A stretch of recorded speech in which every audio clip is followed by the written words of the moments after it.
born and raised in this area, Gayle? Or? Yes, I was. Is that right? Mm-hmm. How far back can you trace your family? We traced it back to the 1600s. Really? Mm-hmm. Wow, you did all of that ancestry work. Huh?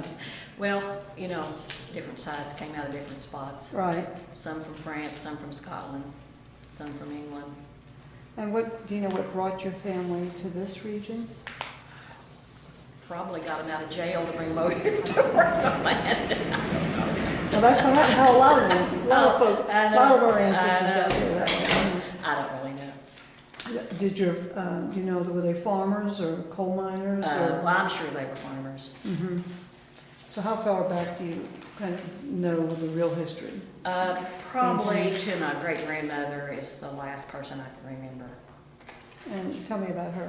What do you remember about her? I remember she hated me. She was bedfast. She had a big long switch. And if I passed close to her bed, she'd go whack. I don't know why she didn't like me. It's probably ruined my life. Just spent your whole life. Me and the cat. She didn't want the cat close to her. That's what I remember about her. Is that right? And I remember my grandmother. But was she sick in the house? Yeah, she was a bedfast. That's the only way I ever knew her. And I remember, like, my grandmother went every night to care for her, to put her in bed. And she bathed her in, I can still smell this alcohol that had this smell to it. And some kind of liniment that she bathed her in every night to keep her from getting bed sores. But I can still remember, I can remember us going, we didn't have electricity, and I can remember my grandmother carrying the lantern and us going to her house to take care of her. That's, you know, I mean, so many children today don't ever grow up with anyone sick. Because we send sick people someplace safe, you know. And I think so there was certainly an advantage of having these intergenerational relationships that we don't always get. Yeah, because there was 4 generations. There was my great-grandmother, my grandmother, my mother, and me, all in that lineage right there that kind of was part of all that. Yeah, and you know, it's a little nostalgic in some ways when you think back that family really understood life, right? And life. The circle. Yes, and today we, you know, as soon as you get one age, it sends you off. Yeah. I was telling somebody yesterday I had a plumber in my house, and we were in the bathroom, and we were talking about the bathroom, and he said, he was speaking about me. He said, I usually advise the elderly, and I thought, I believe that's the first time I've ever been referred to as the elderly. For a minute, I thought, who's he talking about? Yeah. Yeah, it is kind of a surprise when you get to be a certain age. You think, oh, you know, that's really not all that. Well, we want to talk to you just a little bit about diabetes. And so my first question is, when you hear that word, what comes to your mind? Aggravation. Oh, say a little bit more. Aggravation. It's just an aggravating disease because it limits everything that you do in your life. And so you've had some personal experience with it. With my husband, yes. And you saying your husband's aggravating? We don't get that on tape. Yes, he was. Wasn't he, Leslie? Yeah, he was. He was good aggravation, though. Yeah. So tell me a little bit about what that experience was like for you. Well, it was just that you had to monitor everything you did, everything you ate, everywhere you went, what situation you were in. Was he prepared if he was in a situation where his blood sugar bottomed out? It was just like everything. If you went somewhere, you had to pack all this stuff with you. It was like you were a traveling hospital in a way. And how did he cope with it? He didn't cope with it. That's my job. If he didn't worry about it. In fact, he had lots of illnesses, but he never worried about them much. He just kind of gauged his life, and if he was going to eat too much of the wrong thing, he would take a little more insulin, and he did a pretty good job of balancing it, really, even though, you know, I worried about it a lot, but I kind of let him handle it. Now, is he the only one that you've known about that has diabetes? That's the only experience I ever had with it. No one in your family has it? No. So you're pretty blessed, actually. Yeah, I have a healthy family. Mhm. We live to be very old. You may actually get to elderly someday. Well, I might reach that. One of my grandmothers lived to be 97, and my other grandmother lived to be 85. Mhm. Now, you have children. I do. Do you worry about them getting diabetes? I do. Especially my oldest child. He's a lot like his dad, and he already has a little touch of high blood pressure, Mhm. even though he's a skinny kid, but he's a worrier, I guess, and I worry about that. Mhm. Does he have concern for himself? Does he? No, he thinks he can handle it. Young. You Yeah. always think that. Well, he's 40, so he's old enough to be worried about it, I guess. What do you think causes diabetes? I have no clue. I know that it can be like, onset when you're little, and I know that it's a progressive thing, like usually it starts out with high blood pressure, high cholesterol. It seems like it just goes in that stage, Mhm. and that's like the end result of all of that. Okay. Because I noticed that a lot of people who have diabetes have those Mhm. other maladies. Mhm. Are there some risk factors that you think that are in the community, or personal risk factors? Well, I'm sure that our lifestyle has a lot to do with it. Okay. We lead a sedentary lifestyle, many of us do. Do you? Yes. But you're pretty active too, aren't you? Well, not as much as I should be, and not in the way I should be. I mean, I do a lot of things, and I'm busy all the time, but as far as physical exercise, I don't think I do that enough. Mhm. Did you when you were younger? No, I was never an active person. I can sit down forever. Well, it takes all of us to make the world go around, doesn't it? What do you think that a person who has diabetes, what do they need to do to control that disease? Well, they possibly need, and I think this is what most people give you up front, is education about how to handle it, and then the willpower to do that. But most people, that's what I'm saying, it's just such a difficult thing, and it's like every day, it's like having a job, really, to take care of that problem. Mm-hmm. And I think people get tired and bored with trying to take care of all that. It's 24/7. It is. 365. Mm-hmm. Yeah. For a long time, if you take care of yourself, which is what we hope, you know. Right.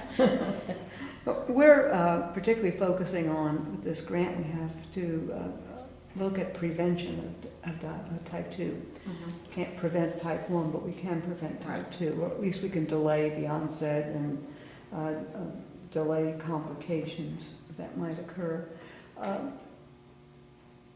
I've already talked to several folks this morning, and I do understand you have some children who are overweight and obese here in the county. Is that a concern that you see? It is. It's amazing to me how many young children are really large. I especially noticed that when I used to go visit my granddaughter, when I would go to pick her up or whatever, and how many of her classmates were really large people. And I don't recall ever in my youth having a heavy, overweight classmate. So I figure it has to be modern times. Things have changed. Mm-hmm. But when I was growing up, life was more about survival. Everybody had to move around. I mean, you didn't have TV, you didn't have anything to sit down for. We played all the time, and even though you might not have called it organized physical exercise, we were always on the move, and we had to hoe tobacco and shuck corn, and we had to do things. We had things to do, and I think a lot of times now children don't have anything to do. Mm-hmm. That we've mechanized everything till there's no jobs left almost. What kind of games and things or what kind of play did you do when you were young? Well, my best times were like building playhouses and with rocks and moss, and I had the prettiest little house ever was. Built out of things I just found, and we swung on grapevine swings, we caught crawdads in the creek, you know, just things in nature, just whatever you could find. Yeah, it's kind of interesting that rural children have taken the habits of urban children. Mm-hmm. You know, Right. Because right. rural children used to be outside doing those things. Right. And we still have all of those things that they But can they're- still do. But they're not out there anymore, are they? That's right. Someone told me yesterday that they noticed when they drive down the street, they don't see children playing in yards or outside. Well, for one thing, people are afraid to let their children out. I mean, that's a lot of it is fear. And then children have just become so immersed in video games and computers that they don't want to go outside anymore. Mm-hmm. Mm-hmm. Do you have any ideas about how to change that? No. But I would love to see it changed. I work with the job that I have is with agritourism. Mm-hmm. And what we're trying to do is develop tourist attractions where people can come and have rural experiences. But you know, how long can that last? I mean, it could be a day or 2 days or whatever. The only way we could do it would be to just do away with computers. But you know, that's not going to happen. No, it's probably not going to happen. I guess the clue to everything, though, and the answer to everything is education. To educate them when they're young to realize that it's important to be physically active. Plus, the school systems are not geared toward physical activity. We take our little children up here in these schools, and they sit all day. They don't have a break sometimes until way in the afternoon. Mm-hmm. So, when I was a kid, we had a half hour in the morning to play, we had an hour at lunch to eat and then play, and then we had a half hour in the afternoon to play. But we don't give our kids those times. You know, that just doesn't happen in the school system. It's a problem. It is. Mm-hmm. Yeah, and I think we're reaping the consequences of that. Right. You know, it's a big concern. When you were young and you went to the grocery, did you go to the grocery? Or? We went to buy salt, sugar, flour, occasional lard. We didn't buy anything else. We raised everything that we ate, and to get candy was a treat, you know, and that's not something you had every day. And you didn't have snacks. You had 3 meals a day, and you never ate in between. And after you ate supper, you went to bed, and you didn't think about eating anymore. So, I mean, I think that's something else that's different, because some kids eat continually. Mm-hmm. When I went back recently, I'm a retired teacher. When I went back recently to sub a little bit for a friend of mine, those kids would come to class, and they would have something to drink, something to eat, their iPod with in their ear, their cell phone, no pencil, no paper, no book. So Totally different. So how did you go to school when you were growing up? Do you remember? we walked. Walked to school. It was about, I guess the farthest we ever walked was maybe a mile and a half. But we walked to Each school. way? Yeah, yeah. And, you know, that's just the way we did it. When I was in elementary school, Could you eat and, did you take lunch? Or they had a cook in a cafeteria. Yeah. Could you eat in class? Oh, no. No. And when I taught, I didn't allow that either. I didn't even allow people to chew gum in my class. But now the teachers do it. So they can't tell the children not to, you know, if they're going to do it. So, I mean, the whole culture has changed. Yeah. I keep trying to think about how it is that grandparents can interact more with grandchildren, because it seems like parents are busy, Mm-hmm. you know, and especially now that with the baby boomers all retiring, there's going to be this abundance of well, healthy, aging people. Well, a lot of them are raising their grandchildren. I know. They're already raising them, you know. Yeah, I raised them out of mine. Uh-huh. But figuring out how to go out and teach the kids the games we once played. Right. you know. And they would love it, the kids would love it. I don't think kids even realize what they're missing, Mhm. you know, because they've been exposed to it so little. Well, today we, what is that, baby Einstein? So before they're out of the I know. cradle, we're already I know. trying to, Well, I think parents nowadays try to look good through their children, and they don't let their children be children. I mean, you know, we have first and second grade cheerleaders. There's something wrong with that. Even though that might keep them active, they're just putting the emphasis on the wrong thing. most play today is, it's all right, it doesn't even do that. Most play today is organized, so you take your child to this activity or that activity, and often you pay Right. to do that. And the parents stay worn out dragging their kids to everything And then stop at fast food on the way there. because you don't have time to cook. Yeah. So you were telling me about what you bought at the store, but when you go in the grocery store today, what do you see? Junk food. Well, I know that you're supposed to shop the outer circles of the grocery store, you know, I know that, that's for sure, but not very many people do that. Hmm. Have you, do you pay attention to labels on things are you a label reader in the store? Yeah, I do. I watch the sodium. But I just recently said that, or heard that sugar is harder on you, it's harder on your blood pressure than sodium, which was something I didn't know. Well, hold steady, because tomorrow it might change, We've had so many ups and downs. I guess anymore I kind of go with the idea of moderation. Yeah. You know? Well, I did see, I don't know if you've seen that movie Food Inc., Uh-huh. and that guy said, just concentrate on eating real food, and I think that's what we need to do. Mhm. We just need to, hard to get it though sometimes, It's a challenge. I kind of go with the, if I can't pronounce the ingredients, I probably shouldn't be eating them. That's a good way to look at it. You mentioned that your family farmed and grew tobacco. Mhm. So did you work in tobacco? Oh yes, I can remember hoeing those big long rows. You couldn't see the end of them. The sweat bees were stinging you, and it was probably a good way to grow up. It wasn't easy, but it was a good way to grow up. And did your family depend upon that money? Yes, we lived all year to sell that tobacco crop. And that was your main, That was it. that was the only? That was it. Wow. So it was really a whole family working together for that income. A little different than today, isn't it? Yeah.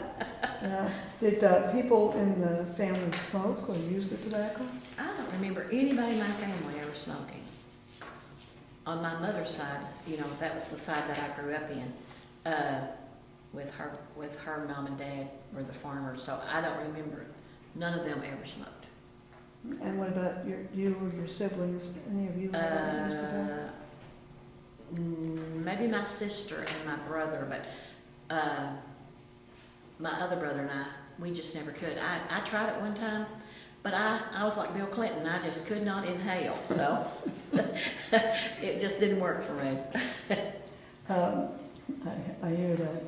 When we look around today, it's kind of interesting because so many young people, we have these messages that are constantly being given about the effects of tobacco, and so many young people are smoking. And here in Kentucky, that you don't have laws or policies in a lot of places, so there is a lot of public smoking in public places still. Any thoughts about any of that? Well, if a smoker could smell what I smell, I don't know how they could ever feel like that was a good thing to do. I mean, I grew up on smoke because all my roommates in college smoked. My dad smoked, and sometimes I would go in the house when I was in college, and mean, the house, there would be relatives there and the house would be full of smoke, and nobody's done anything about that. And I didn't think anything about it either.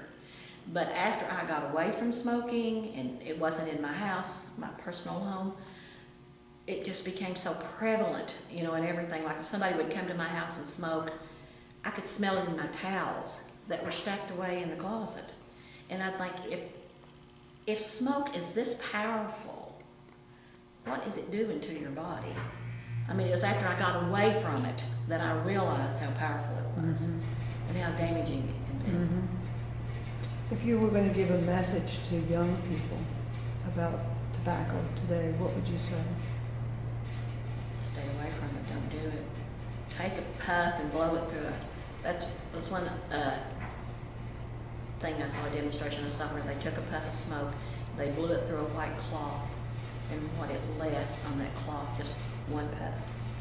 So what's that doing to your lungs? What's that doing to the inside of your body? Yeah, getting the right message it's a challenge, you know, and I guess there has to be a readiness, you know, a readiness to be willing to or prepared to quit. Well, we live in a drug culture. Tobacco is one of those drugs that kids use. They'll say, it calms me down. We could have answered It it. didn't ring all morning long. It must be for me. They tracked you down.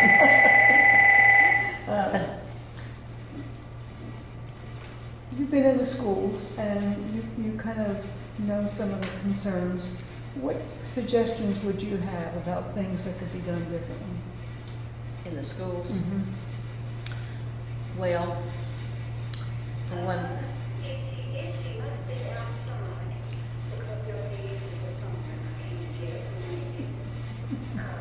now we have a PA system.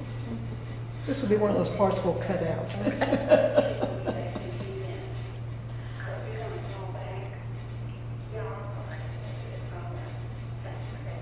I don't think we're supposed to be hearing that.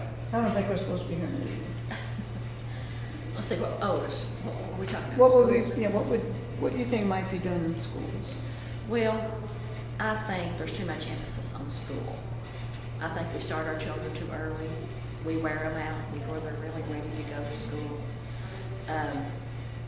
I think when we went to school at 6, that was plenty early enough. And now I think, well, when my little granddaughter graduated from high school, she'd been going to school for 15 years. You know, it took her 15 years to do 12 years. And that's because we put her in daycare, we put her in, then she went to kindergarten.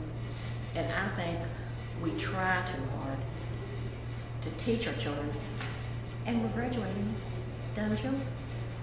So I just think our emphasis is all on the wrong thing. I think we need to let our children be children. We need to teach them how to play. And we're not doing that, I don't think. And we need to introduce them to more things, maybe. More things where they can be active. And it's good that we're getting more and more sports in the school. We're getting soccer now, which brings in a lot of kids that didn't used to get to do anything. So I think we're doing some right things. We're doing some good things. I just think play is a very important part of growing up. And that children need to know how to play, how to be children. And they shouldn't be doing, I mean, there's some things you shouldn't have to wait on, you know? You shouldn't be a first grade basketball player.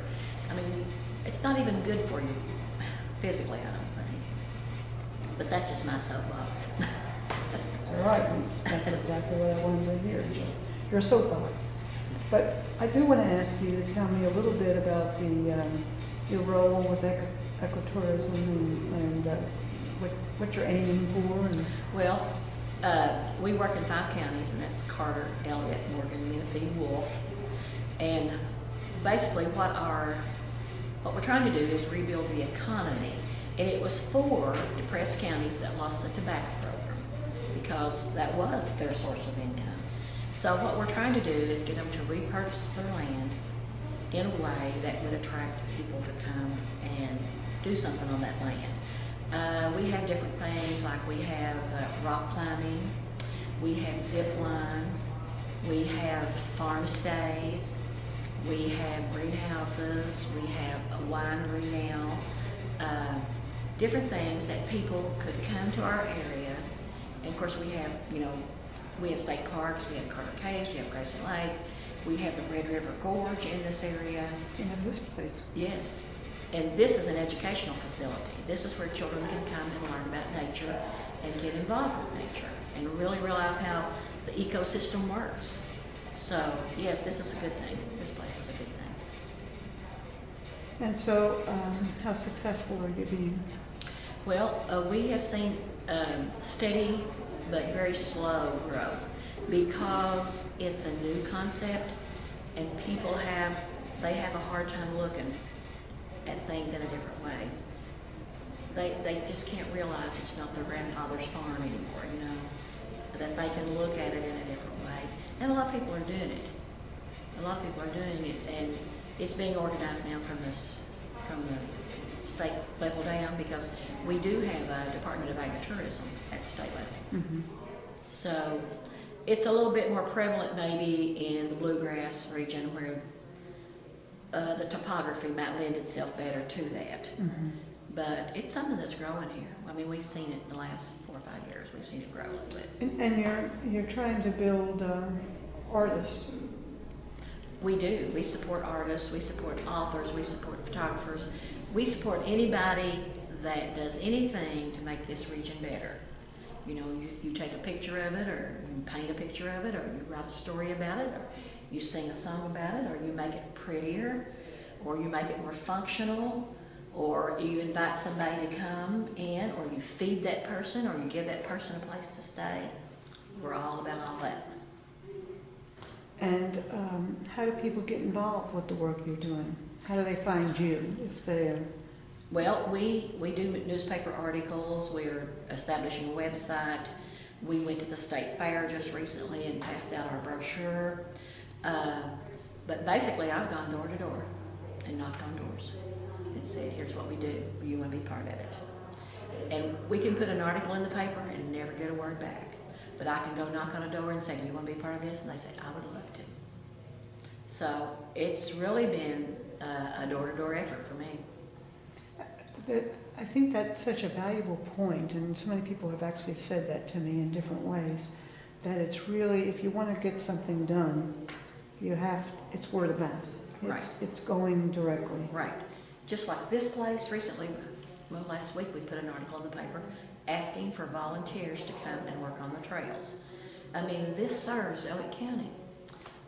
We got one volunteer from a guy who was on vacation here from Florida, and he came down here and worked this week.